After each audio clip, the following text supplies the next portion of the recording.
말로만 듣던 로보택시가 진짜 나오는지, 그래서 이제 머스크의 이 마스터 플랜이 정말 현실화되는지, 주가 좀 반등일지 얘기 좀 해보겠습니다. 간만에 좋은 소식이 나왔는데요. 머스크가 테슬라의 로보택시가 8월 8일 날 공개될 거다라고 직접 언급을 했죠. 생각보다 빨리 나오는 거죠, 이 현실화되면. 그래서 정말로 운전대가 없는 자동차가 나올지, 말로만 듣던 로보택시 또 막상 까봤는데 별거 아니면 또 실망스러울 수 있는데, 일단 그 주가라는 게 기대감도 있어가지고 일단은 요거 발표하고 나서 시간 외로 한 4, 5%까지 올랐다가 한 3%대 상승하고 있는데 한번 봐야 될 것 같아요. 일단 그래서 요게 이제 주가 반등 촉매제가 될지 관심이 많이 늘어날 것 같은데, 또 요 그림이 생각나더라고요. 테슬라의 S 곡선이라 그래가지고 보통 기업들마다 이제 기술의 이 수명을 S자로 이렇게 간다 해가지고 기술 수명 주기 곡선이라고도 불리는 그래프입니다. S 곡선이. 그래서 이제 전기차로 이렇게 크게 성장을 해서 이제 1차 S 곡선이었고, 이제 테슬라가 2차 S 곡선, 이제 자율주행과 로보택시, 그리고 이제 더 큰 게 이제 에너지, 태양광까지 해가지고 이제 에너지 기업이 되겠다 했었으니까 4차가 이제 끝판왕이 이제 로봇인 거죠. 그래서 이렇게 기업이 계속해서 성장 곡선을 타고 이제 더 커지는 단계를 보여주는데, 야, 요 그림이 생각나는데 보니까 진짜로 로보택시 적혀 있더라고. 예전에 그려진 그림인데. 그래서 야, 이제 2단계로 넘어가나 싶긴 합니다. 이제 전기차는 했고. 그래서 머스크도 그걸 인식했는지 이번 주에 다시 한번 요 얘기를 합니다. 테슬라는 AI, 로봇, 그리고 지속 가능한 에너지 기업이다. 전기차 기업이 아니다라는 말을 하고 싶었나 봐요. 그러니까 우리 테슬라가 전기차로만 끝날 기업이 아닙니다, 여러분이라고 약간 강조하는 듯한 느낌을 받았어요. 그래서 단순 전기차로만 보지 말아달라라는 얘기를 갖고 약간 이제 로보택시의 시대가 열린다라는 걸 강조하고 싶었던 것 같기도 합니다. 그러면서 같이 공개한 자료가 요건데, 이제 자신감이 있는 건지 자율주행 데이터가 10억 마일만큼 주행 거리 데이터를 모았다라는 걸 공유하면서 자신감을 표명했는데, 많은 분들이 야, 이제 테슬라가 진짜 자율주행 특이점 온 거 아니냐. 그래서 이 그래프가 초기 베타 시절보다 이제 베타 시절에 쭉 올라가면서 요거 확대해 보면 요거거든요. 갑자기 이제 최근에 한 달 무료 정책한 다음에 각도가 더 가팔라졌는데, 야, 이거 이제 큰 그림 아니냐. 이제 무료로 배포하면서 한 달 체험권 배포하면서 데이터 속도가 이렇게 거의 90도만큼 올라가면서 기하급적으로 모으니까 요거 가지고 이제 정보 수집이나 분석 다 끝냈고, 이제 그래서 8월 달에 출시하려는 거 아니냐. 그래서 요게 이제 현실화 되는 거 아니냐. 자율주행 현실화 되는 거 아니냐. 이렇게 많은 분들이 기대를 하고 있습니다. 근데 이제 그러면서 머스크가 약간 이번에 작심을 했는지 또 뭐라고 썼냐면, 갑자기 자기가 8년 전에 쓴 마스터 플랜을 한 번 더 공유합니다. 그래서 저도 이제 다시 한번 올라가서 읽어봤는데, 요거 구독자분들도 이거 한 페이지밖에 안 되니까 머스크 마스터 플랜 2 이거 읽어보시면 머스크가 진짜 엄청나게 큰 그림 그려놓고 움직인다는 게 좀 느껴지거든요.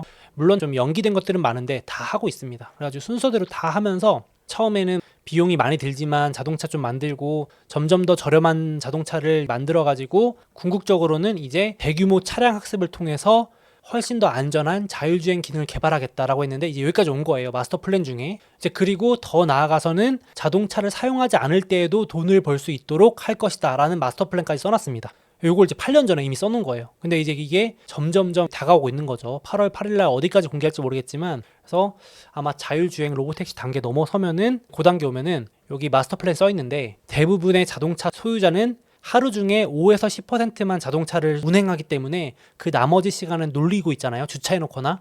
그때도 자율주행 가지고 돈을 벌 수 있고 효용성이 엄청나게 늘어날 거다. 그러니까 자동차를 뭐 예를 들어서 5천만 원 주고 샀는데 한 달에 버는 돈이 얼마 이상 돼서 회수한다는 거죠, 그냥. 그래서 우버가 위험할 거다 막 이런 얘기도 벌써 나오기 시작하는데, 차량 공유 이런 생태계를 바꿔버릴 거다 이런 얘기 나오는데, 이제 마스터 플랜대로 되고 있다라는 걸 좀 강조하려고 했던 거 아닌가. 아까 머스크가 작심을 한 것 같습니다. 이를 갈고 약간 공개를 한 모습이에요. 그래서 거기다가 요거는 약간 추측성 글인데, 팬분들이 추측하기로는 8월 8일이 또 이유가 있다. 그래서 8자가 중국이 제일 좋아하는 숫자거든요. 중국인 분들이 숫자 8을 제일 좋아해요. 요게 발음할 때 돈을 많이 벌다라는 의미의 단어와 음성이 비슷하고 번영 이런 쪽에 의미와도 비슷해가지고, 그래서 8월 8일. 왜냐면 또 테슬라가 중국에도 또 시장이 있잖아요. 그러니까 중국 눈치를 예전부터 안 볼 수가 없는 지역인데 거기 공장도 있고, 그래가지고 또 중국인들이 제일 좋아하는 게 용이고, 또 올해 청룡의 해기도 하니까 딱 맞춰서 팬 서비스 차원에서 한 것도 아니냐. 중국에 또 자율주행 서비스 들어가려면 중국인들 민심도 건드리면 안 되니까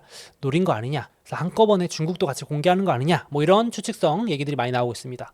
이게 여담이지만 중국인들이 워낙 팔을 좋아해가지고 2008년 베이징 올림픽 개회식조차도 8월 8일 8시에 맞춰서 할 정도로 엄청나게 팔을 엄청 좋아하고요. 자동차 그 번호판이나 전화번호 8888 이런 게 제일 비쌉니다. 최고 프리미엄 받고 있을 정도로 엄청 좋아하는데 이렇게 하면 너무 끼워 맞추기는 아닌 것 같죠. 8월 8일 의미도 있을 것 같습니다. 그래서 겸사겸사 중국에서도 잘 되면 좋고 머스크가 이 날짜를 노렸다라는 얘기도 있습니다. 요건 여담이었고, 그래서 지금 캐시우드가 또 예전부터 테슬라는 로보택시 회사다, 2027년에는 로보택시의 매출이 전체 70%가 될 것 같다.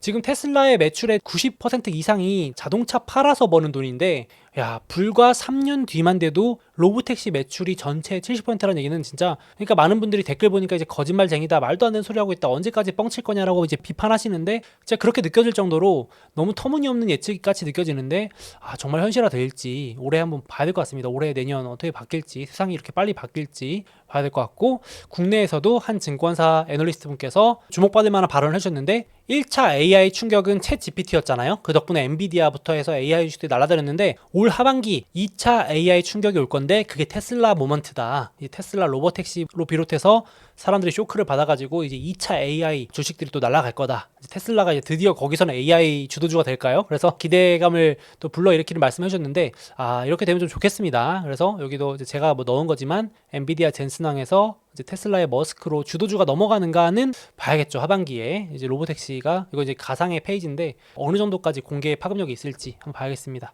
자율주행 기술이 어느 정도까지 완성도가 됐는지, 이제 대중들께 공개가 됐을 때 파급력이 중요하겠죠. 지금은 일단 베타 이렇게 돼 있는 상태니까. 그래서 또 한 팬분은 로보택시가 대중교통을 죽일 것 같다, 완전 뒤바꿀 것 같다 했는데, 이제 머스크가 예스라면서 또 최근에 기분 좋게 얘기했는데, 아무튼 큰 그림을 그리고 있는데 이게 어디까지 현실화 될지, 또 얼마나 빠르게 시간의 문제도 있으니까 구체화될지 이게 이제 기다려집니다. 그래서 단기적으로 어떻게 주가 좀 반등 요인 될까요? 이 정도 소개해드렸는데 영상 보시는 시점에 또 주가 결과가 나와 있을 것 같은데, 아, 근데 이제 또 댓글에 아마 아니다, 무슨 소리냐, 지금 전기차 본업이 안 된다. 실제로 요거는 반박하기 어려운 부분이죠. 테슬라가 자동차가 어쨌든 잘 팔려야 되는데 단기적으로는 4년 만에 인도량이 처음으로 감소했습니다. 2020년 이후 처음으로. 테슬라는 성장주인데 성장주가 성장을 못하면 당연히 주가가 곤두박질 칠 수밖에 없는데, 쇼크가 나가지고 주가가 많이 빠졌습니다. 그래서 테슬라 역사상 가장 실망스러운 쇼크였습니다. 그러니까 이게 애널리스트들이 추정한 숫자, 안 그래도 테슬라 전기차가 안 팔릴 것 같다고 예상해서 눈높이를 많이 낮춰놨는데도 그거보다도 더 많이 쇼크가 났다는 얘기를 의미합니다. 그래서 역사상 가장 최악의 인도량 발표여가지고 주가가 뭐 급락하기도 했었는데, 일단은 지금 일단 본업이 조금은 회복이 돼줘야 될 텐데, 일단 로보택시가 뭐 당장 돈을 벌어다 주는 건 아니니까, 그래서 그 점도 유의는 하실 필요가 있겠습니다. 아무리 주가가 이제 미래의 기대감을 먹고 있긴 하겠지만은 아직은 뭐 고금리가 지속되는 부분도 있고 해가지고 본업이 좀 안 되는 주식들은 좀 빠지고 있죠. 지금 그래가지고 전기차 판매가 성장세가 좀 둔화되고 있는 모습이긴 합니다. 그래서 오죽하면 이번 주에 테슬라가 중국 시장에서 무이자 할부까지 제공한다고 발표해가지고 또 기사도 나기도 했었어요. 그러니까 지금 워낙 고금리이기도 하고, 물론 중국에서는 지금 대출 해줘도 잘 안 사긴 하는데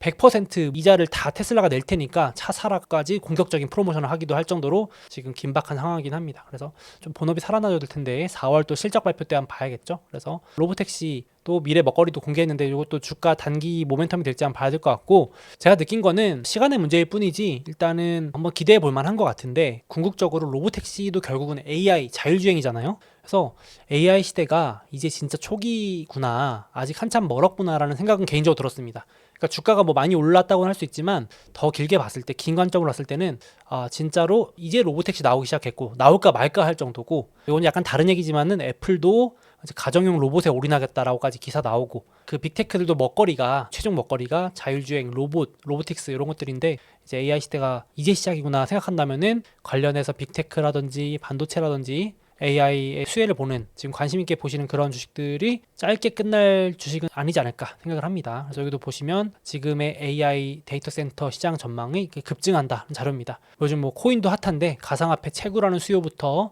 전용 데이터 센터, 전통 데이터 센터까지 AI 시대에 정보를 저장해야 되는 데이터 센터가 어마어마하게 많이 필요할 거 아니에요. 그러니까 이제 이 클라우드 데이터 센터 수요가 폭증한다. 관련 기업들도 주목해 보실 필요가 있겠습니다.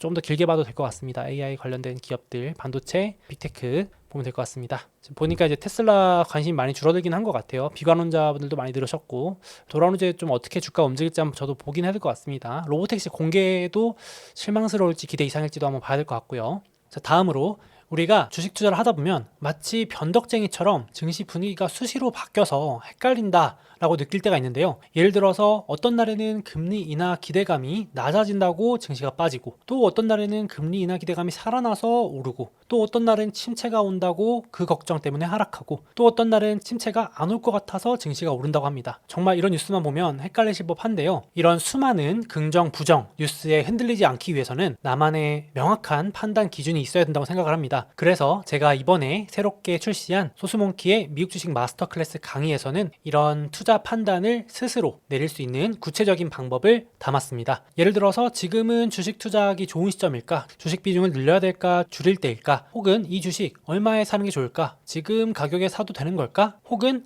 지금 시장 분위기에 편승해서 올라타야 될까? 아니면 슬슬 조심해야 될 때일까? 와 같은 투자하실 때 꼭 필요한 질문에 스스로 답하실 수 있게 되실 겁니다. 특히 이번 강의를 다 수강하고 나시면 일회성으로 끝나는 게 아니라 미국 주식 투자하시면서 평생 활용하실 수 있는 실전 노하우들을 얻어가실 수 있다고 생각합니다. 올해 저와 함께 제대로 투자 공부해보고 싶고 성과를 좀 더 높여보고 싶다 하시는 분들께서는 댓글과 더보기에 소몽의 마스터 클래스 링크 한번 참고해보시면 좋을 것 같습니다.